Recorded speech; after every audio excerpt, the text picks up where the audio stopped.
ሰበር ዜና የኢትዮጵያ ፌዴራላዊ ፖሊስ ከሀገራችን ባህልና ስነ ምግባር ያፈነገጠ አስነዋሪ አለባበስ ለብሰው በአደባባይ በቴሌቪዥን በቀጥታ ስርጭት ለህዝብ የታዩ ተጠርጣሪዎች ላይ ምርመራ መጀመሩን አስታውቋል። እንኳን በደህና መጣሽ። እንኳን ደህና ቆየሽኝ።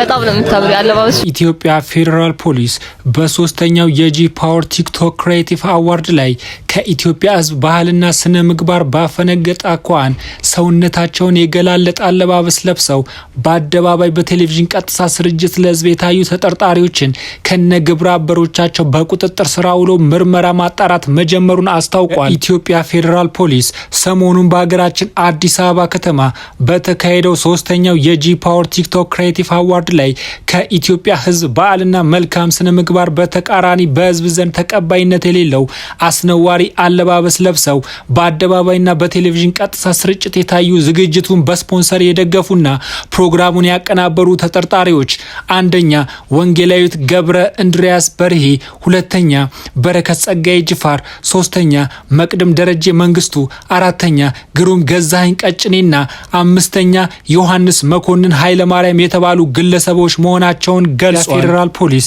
ከህብረተሰቡ ባህልና እሴት ያፈነገጡ አለባበሶችና መጤ ባህሎችን ተስፋፍተው በትውልድ ላይ አሉታዊ ተጽዕኖ እንዳያስከትሉ ተጠርጣሪዎቹ ላይ የህግ ተጠያቂነት ለማረጋገጥ የጀመረውን ምርመራ አጠናክሮ እንደሚቀጥል አስታውቋል።